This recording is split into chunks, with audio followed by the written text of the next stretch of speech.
Bertemu lagi dengan saya dalam Frans Membahas. Kali ini kita akan membahas mengenai usaha mikro, kecil, dan menengah atau UMKM, khususnya di masa pandemi ini. Direktorat Jenderal Pajak senantiasa siap untuk membantu para pelaku usaha UMKM melalui berbagai program yang telah disediakannya.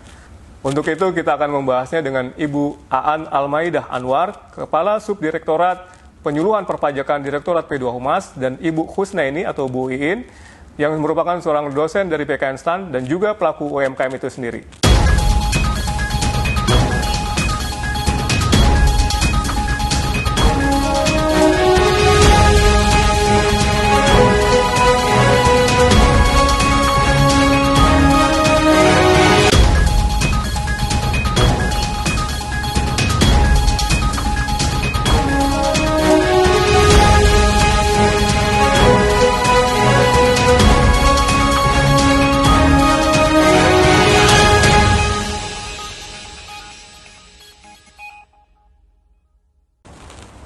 Selamat pagi Bu Aan dan Win. Selamat pagi Pak. Apa kabar? Baik. Sehat ya?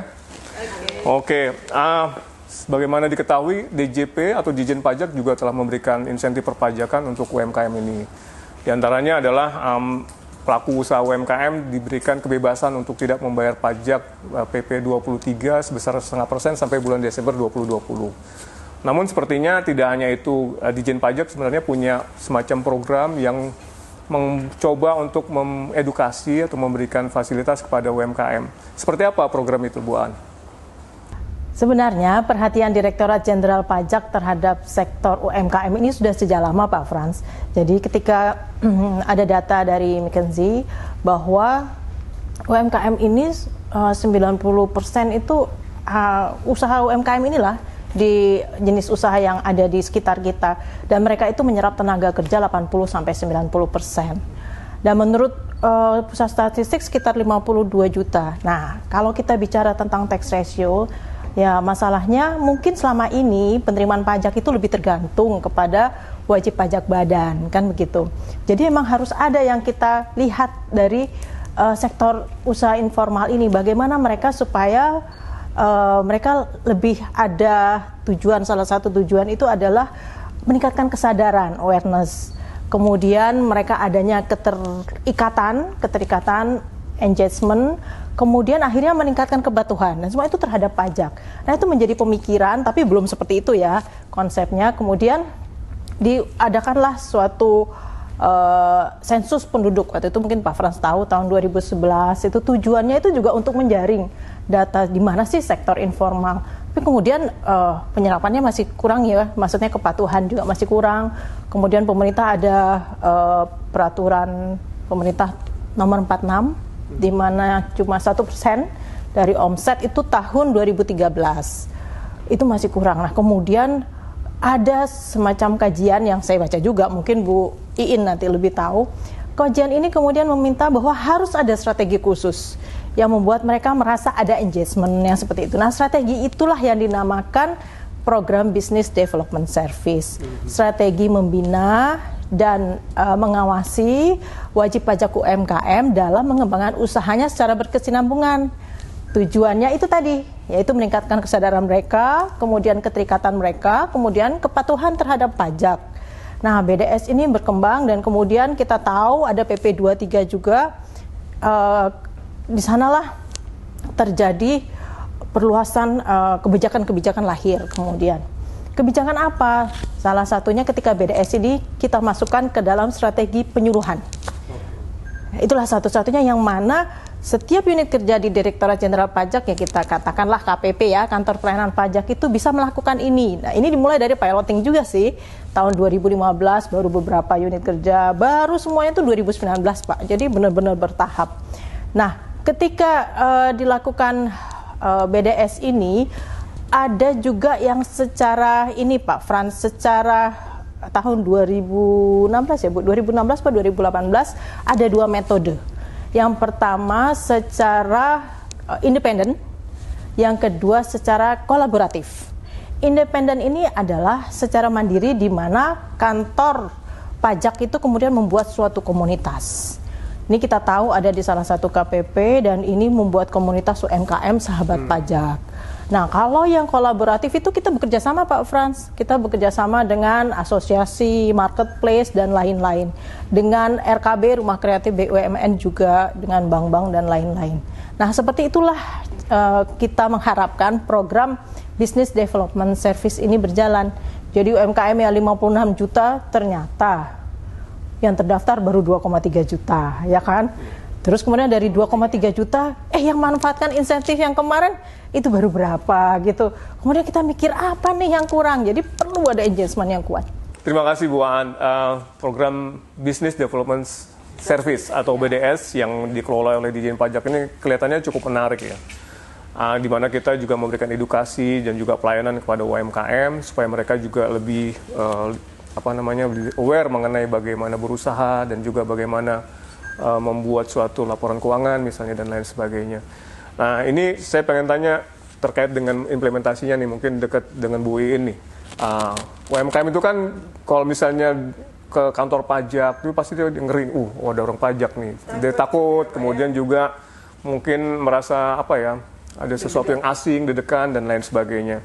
Kira-kira bagaimana approach yang dilakukan oleh Bu In dan juga Bu An untuk supaya mereka juga bisa merasa ini rumah saya loh di kantor pajak ini, sehingga mereka juga punya keinginan untuk selalu bekerja sama dengan Ditjen Pajak dalam program Business Development Service ini.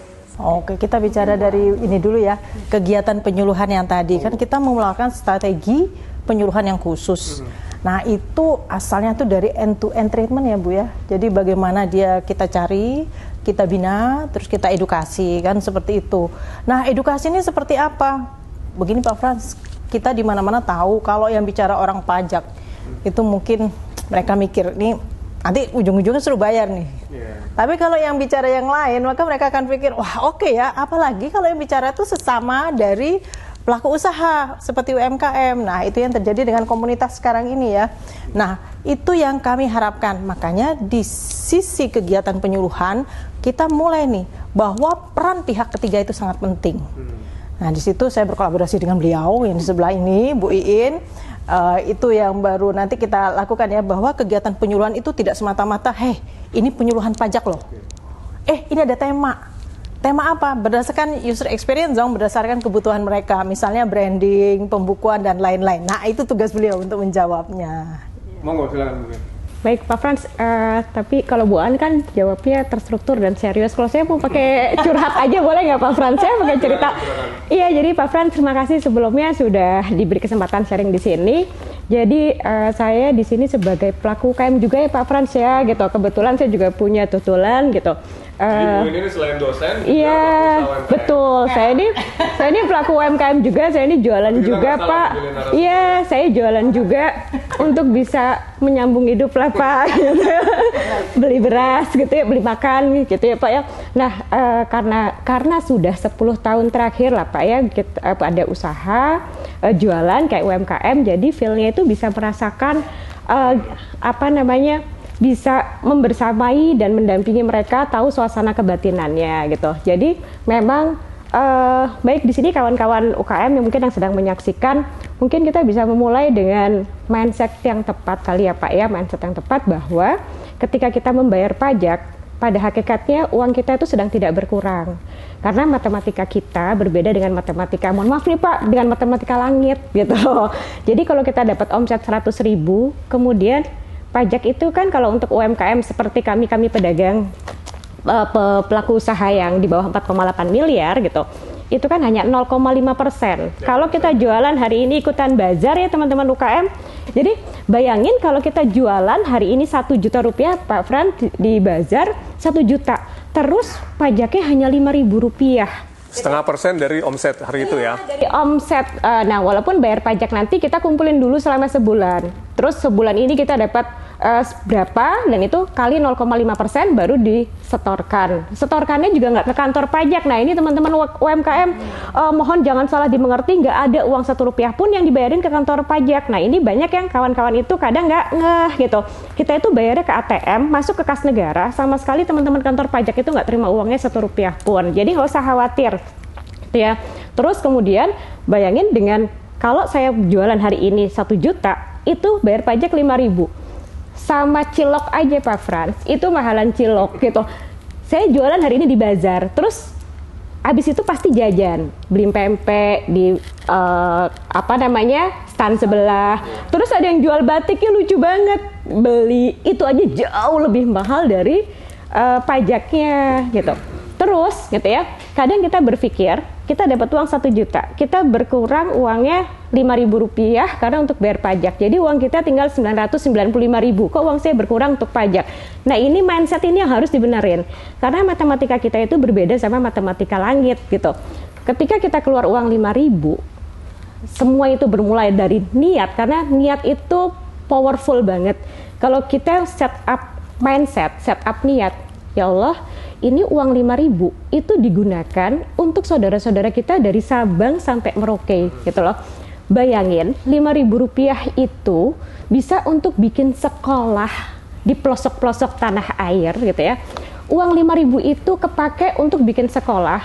Kalau kita set up untuk sedekah, kalau kami tuh berpikir begini Pak Frans, itu untuk tabungan akhirat kita gitu.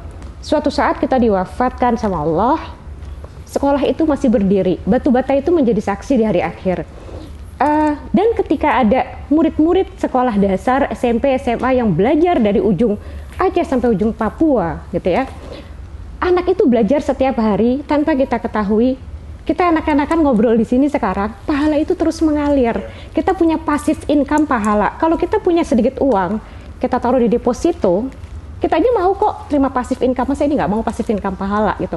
Nah artinya set up dari situ, kita akan enteng ngeluarin gitu. Karena kan kenyataannya mungkin banyak kawan-kawan belum tahu Pak Fran, teman-teman UKM, bahwa ketika mereka ke puskesmas bayarnya murah, itu ternyata sebagian besar disubsidi uang pajak. Pada nggak ngerti gitu. Terus ketika mereka ada SPP harusnya bayar, kemudian ternyata tahun berikutnya gratis, kebijakan pemerintah. Kawan-kawan UKM itu banyak yang nggak tahu gratisnya itu karena uang pajak. Nah, ini dia yang perlu kita sama-sama sharing. Dan kenyataannya Pak Frans, alhamdulillah, insya Allah tidak ada yang terlewat. Kami ya jujur sejak adanya PP 46 yang pajaknya 1%, itu insya Allah sejak 2013 itu sampai sekarang 1 bulan pun nggak kelewat. Dan believe it or not, nih teman-teman, ini sungguh-sungguh ini demi Allah kami merasakan sendiri dengan menyetor uang pajak, diniatin ya Allah. Sebelum KTM gitu ya, kami membayar pajak. Bismillah, jadi sedekah yang kau sukai ya Allah. Itu benar-benar, misalnya saya harus bayar pajaknya Rp10. Kami lebihkan menjadi 15 atau 20. Atau bahkan lebih. Bismillah ya Allah. Karena udah niatin sedekah, itu nggak ada sama sekali rasa berat. Dan believe it or not, omset bulan berikutnya itu ngikutin yang kita setor. Gitu. Ternyata itu ada gitu. Peristiwa yang kita tuh kadang nggak bisa dinalar logika. Jadi menurut saya dimulai dulu dari mindset teman-teman. Semakin banyak bayar pajak, semakin. Ini Bu In rasakan sendiri dan laksana sendiri. Jadi bukan apa. Frans, jadi hal ini kami sharing ke teman-teman pelaku UKM lain di komunitas USP yang tadi Pak Frans bilang. Terus teman-teman ya sedikit banyak akhirnya kami itu yakin sekali energi negatif bisa menular, pun energi positif itu bisa menular. Iya, gitu. Akhirnya kami coba dekati 2 orang, 3 orang. 3 orang itu apa sasiin? Bismillah ya, oh iya benar juga. Saya kok nggak pernah kepikiran ya bahwa itu adalah bagian dari salah satu cara bersedekah yang baik, cara berbagi gitu. Kemudian mereka ikut, aku juga mau setor pajak. Jadi tadi yang membangun komunitas. Iya betul, ternyata kok benar ya. Kok saya ngerasa jauh lebih enteng. Terus kok tiba-tiba banyak banget kemudahan-kemudahan dalam berusaha. Tiba-tiba kayak misalnya mungkin yang paling ngetop banget teman-teman udah tahu ada Pak Sodik ya yang pedagang bakso. Saya pertama kali kenal beliau itu warungnya itu masih tanah triplek 1,5 tahun sejak beliau patuh pajak itu sekarang udah jadi gedung 2 lantai. Terus ini banyak kemudahan tiba-tiba ada orang datang, sini Pak saya bikinin branding logonya, stikernya terus dan teman-teman lain akhirnya banyak yang testimoni. Tapi kan di sini karena nggak ada slide ya, itu sampai capturean WA grup itu ada di WA. Kak, saya kemarin bayar pajak, masya Allah, kok bisa ya langsung dapat order? Itu banyak banget testimoni yang seperti itu. Setelah diniatin berbagi, gitu. Artinya kita bangun dulu mental positif, terus akhirnya ketika sudah terjadi engagement, merasa nyaman, ikhlasnya ada, baru pelan-pelan yuk kita ajarin cara bayarnya, cara ngisi SPT-nya, mereka belajar dengan bahagia. Dan ternyata kawan-kawan UKM itu pada dasarnya sangat mau bayar pajak selama ya diedukasi dengan persuasif gitu, insya Allah. Nah ini contoh strategi penyuluhan khusus Pak Frans. Iya. Tapi kan gini Bu Aan dan Bu In, kita kan tahu bahwa pegawai Ditjen Pajak itu cuma 45.000 lah total semuanya. Sementara tadi Bu Aan bilang Pak UMKM itu ada sekitar 52 juta paling nggak yang terdaftar, paling sedikit ya. Nah ini gimana nih strateginya nih untuk menyentuh makin banyak, jadi nggak cuma Bu In dan komunitasnya aja, tapi nanti secara keseluruhan semua UMKM itu bisa tersentuh dan bisa mendapatkan inspirasi terkait dengan pengembangan usahanya melalui membayar pajak. Oke, memang kalau kita bicara tentang kesadaran, maka itu butuh itu keterikatan tadi, keterikatan hati. Nah, kemudian kita kan nyasar kepatuhan, pemenuhan kepatuhannya begitu. Tapi kalau dilihat dari berapa jumlah AR, kemudian secara kita harus fokus pada pembinaan edukasi, jangan dipikir, oh kalian hanya penyuluhan 2 kali, enggak. Tapi kita melihat, dan sekarang ini kita sudah membuka kelas pajak yang sifatnya undang narsum. Nah salah satunya Bu In sering banget. Terus siapa lagi ya, Pak Kuku dan lain-lain. Nah itu sering jadi narsum. Tapi yang paling utama di sini adalah ketika kita melibatkan pihak lain. Nah, pihak lain itu ada yang bernama kementerian dan lembaga, kemudian ada yang bernama asosiasi, marketplace, kemudian ada yang bernama marketplace, asosiasi apa lagi ya? Ya, itulah. Ya. Tapi kemudian kami tahun 2018 Pak Frans itu karena kita dekat dengan Bu Iin dengan STAN dan juga dengan kementerian-kementerian, nah kita jadi pionir nih DJP.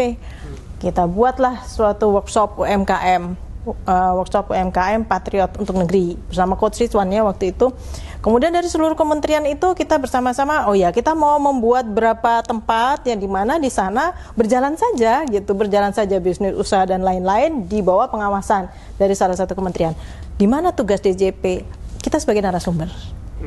Kita berada di sana, kita nggak ujuk-ujuk tapi kita ada di situ dan mendampingi. Tapi memang ini perlu kerja keras Pak Frans, menyamakan persepsi juga sehingga membuat teman-teman UMKM itu merasa nyaman. Dan memang ya kalau kita udah datang dengan passion yang sama ya bahwa kan nggak bisa langsung kayak ini deh, kayak kita bertanam tanaman perkebunan itu perlu 7 tahun kan untuk dia berbuah dan lain-lain. Nah seperti itu yang saya sampaikan, kita dampingin dulu, kita edukasi. Nah, di dalam kegiatan penyuluhan ada penyuluhan untuk wajib pajak baru. Nah seperti itu, nanti baru mereka ngerti, mereka akan dengan sendirinya. Tapi militansi seperti yang Bu In sampaikan itu suatu aset yang luar biasa. Betul, saya setuju sekali. Bu In, tadi kalau misalnya kolaborasi seperti apa ya kira-kira gambarannya? Karena tadi ada yang independen dengan membangun komunitas. Sementara kalau yang kolaborasi itu seperti apa kira-kira? Oke, baik. Makasih Pak Frans. Kalau tadi saya sharing sebagai pelaku UKM, kalau saya sharing sekarang sebagai dosennya kali ya. Jadi berdasarkan contekan-contekan literatur background gitu ya Pak Frans, memang ternyata di beberapa negara maju kalau kita ngambil benchmarking, kalau mau public policy-nya itu terimplementasi dengan baik gitu, ternyata memang era sekarang itu harus era kolaborasi, nggak bisa enggak gitu loh. Kembali lagi kalau ke konteksnya dikaitkan dengan penerimaan pajak nih, mohon maaf, kita kalau memetakan kawan-kawan pegawai DJP itu jumlahnya hanya 40.000 orang kurang lebih. Itu yang bertugas di penggalian potensi, let's see kurang lebihnya lah ya, mohon maaf 30%, it means 12.000.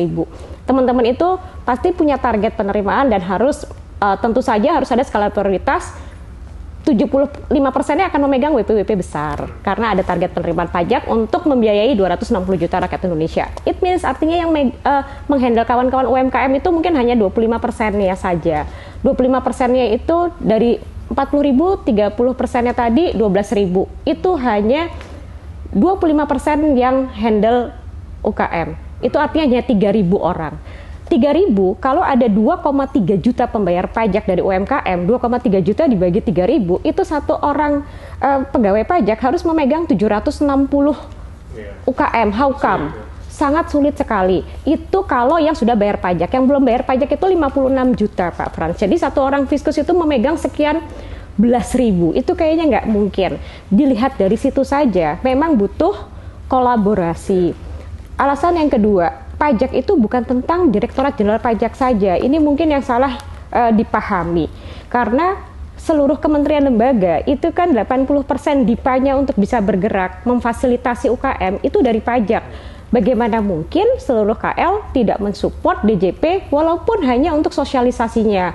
Misalnya Kementerian X, ada program fasilitasi pendampingan untuk UMKM memfasilitasi sekian triliun. Kemudian turun sampai ke level teknis, dapatlah fasilitasi-fasilitasi. Alangkah indahnya ketika KL tersebut menyampaikan Bapak Ibu, kita mendapatkan fasilitas yang sangat baik ini dari negara, 80%-nya uangnya dari pajak. Mudah-mudahan kalau Bapak Ibu dengan fasilitasi ini bisnisnya meningkat, jangan lupa ya negara juga dibantu. Dengan melalui pajak. Seandainya seluruh kementerian lembaga melakukan ini, kayaknya indah banget. Kolaboratif manajemen itu is a must gitu kan, harus. Nah, kolaboratifnya siapa aja pihak-pihak yang terlibat? Akademisi, karena seluruh kampus itu wajib melakukan pengabdian masyarakat. Kalau nggak itu mereka nggak dapat akreditasi. Terus stakeholders-nya itu pihak yang terkait UMKM-nya itu disertakan, diajak untuk dilibatkan, karena supaya kita tahu yang dibutuhkan mereka sebenarnya apa. Karena kalau seorang dokter ingin ngasih obat resep yang tepat, dia harus mengobserv dulu pasiennya, panasnya sudah berapa hari, butuhnya apa, gejalanya apa, sama-sama sakit panas ya, belum tentu obatnya sama, satu panas karena penyakit A, penyakit B, penyakit C. Nah terus yang ketiga tadi akademisi, terus komunitas UKM-nya atau UKM-nya sendiri, yang ketiga kementerian lembaga, yang keempat pihak-pihak asosiasi, marketplace gitu ya, itu dilibatkan semua dengan program yang harus ajak dan nggak bisa sporadis atau insidental saja. Memang harus berkelanjutan sebagai bagian penyuluhan perpajakan Pak Frans. Contohnya apa? Re-engineering produk di masa pandemi ini. Jadi trik bagaimana usaha tetap bisa berjalan di masa pandemi. Misalnya orang yang tadinya jualannya gado-gado laku banget gitu ya, gado-gado X dan itu laku banget. Pandemi ini berhenti, kenapa? Warungnya tutup. Nah itu di re-engineering produknya, yang bisa dijual di masa pandemi. Bikinlah gado-gado instan, yang gimana bumbunya bisa diseduh sayur-sayuran. Artinya itu pelatihannya diberikan di kantor pajak loh, gitu. Keren loh kantor pajak ngadain ini. Banyak orang nggak tahu. Dan Pak Frans baru kemarin ada testimoni, tapi saya sayangnya nggak bisa nunjukin videonya karena dari instansi pemerintah salah satu narsum yang diundang DJP sampai ada testimoni dari UKM begini. Ini omset terbaik yang pernah saya dapatkan selama saya usaha. Ini terjadi di masa pandemi dan itu belum seminggu. Kemarin UKM-nya sama Coach Ridwan.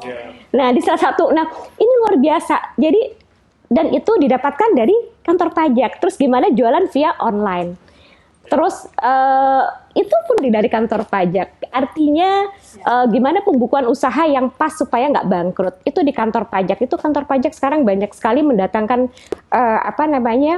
pelaku-pelaku usaha yang sudah sukses, berhasil, pakar-pakar kewirausahaan. Dan ini teman-teman mungkin yang belum tahu, supaya jangan takut datang ke kantor pajak. Kantor pajak sekarang membuka diri sekali. Apalagi ada insentif PPh final ditanggung pemerintah.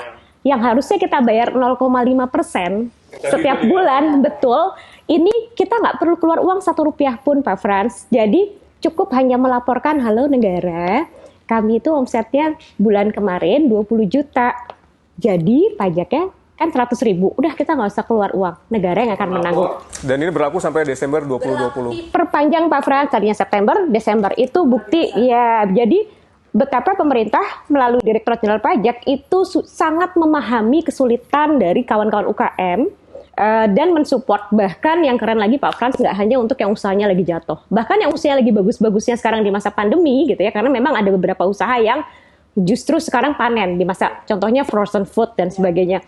Itu lagi booming-boomingnya, omsetnya lagi bagus-bagusnya. Bahkan government, DJP juga bilang, udah uangnya nggak usah disetorin ke kas negara, biar kami yang tanggung, kata negara. Uangnya dipakai aja untuk memutarkan usaha supaya lebih berhasil lagi, sampai sebegitu baiknya. Dan kayaknya nggak ada alasan lagi untuk takut sama pajak deh Pak Frans. Ya teman-teman mungkin hanya belum tahu saja selama ini. Gitu. Jadi tujuan BDS dari Bu Iin itu ada dua sebenarnya Pak Frans. Yang kita pengen scaling up bisnis ya. Iya. Jadi membuat mereka naik kelas. Yang kedua adalah meningkatkan kepatuhan mereka terhadap perpajakan. Itu dengan sendirinya. Kita hanya ingin mereka terdorong dari segi kesadaran seperti itu. Ibu Iin sudah sampaikan. Ada satu lagi Pak Frans, ketika kami berdua berkesempatan ya untuk di suatu forum internasional, yang namanya komunitas UMKM itu belum ada di negara lain. Jadi mereka itu kagum juga sih, yang ada adalah mereka melakukan konsultasi, edukasi sesuai dengan kebutuhan dari wajib pajak yang datang. Tapi yang namanya kita melakukan penyusunan pembuatan komunitas itu belum, karena mereka sadar itu sangat makan waktu gitu ya. Nah itulah perlunya kita juga bersama-sama. Jadi kalau ada kegiatan kelas pajak, buruan yuk gitu kan teman-teman UMKM itu terus ini tentang apa? Ayo deh gitu, kita sama-sama. Karena ilmu itu kan besar ya buat kita. Ilmu itu untuk membesarkan diri kita, juga membesarkan keluarga, membesarkan bangsa dan negara Indonesia. Ya, setuju sekali Bu Aan. Jadi memang program yang tadi disampaikan Bu Aan dan Bu Iin, Business Development Service ya dari Ditjen Pajak pada UMKM itu sangat luar biasa dan mungkin banyak yang belum tahu dan mudah-mudahan dengan adanya acara ini semakin banyak yang terinformasikan. Terakhir sebelum kita akhiri, apakah ada pesan-pesan ini buat UMKM dari Bu Aan dulu mungkin? Ada pesan-pesan bahwa kita ini manusia biasa. Kita bersama-sama di jalur peran kita masing-masing, kita ingin membuat negara ini maju. Siapa sih yang bisa menyelamatkan negara kalau bukan kita?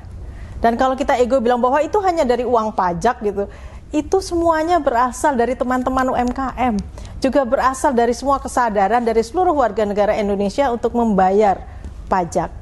Bayar pajak Anda, jangan pernah takut dan jangan pernah takut untuk mengkritisi dan memberikan masukan-masukan. Itu saja. Wah, dalam banget nih Bu Aan. Bu Iin mungkin ada pesan yang hendak disampaikan pada, tadi udah disampaikan untuk UMKM dan mungkin supaya lebih mengencourage lagi nih dengan semangatnya Bu Iin. Semangatnya untuk kawan-kawan UKM ya Pak Frans ya. Oke, kalau saya cuma berpikir cuma sederhana aja Pak Frans. Semakin banyak memberi, semakin banyak mendapatkan. Jangan takut berbagi. Semakin banyak rezeki, insya Allah. Luar biasa sekali Bu Aan dan Bu Iin, kolaborasi yang sangat tangguh dari wanita tangguh. Terima kasih atas perhatian semua teman-teman.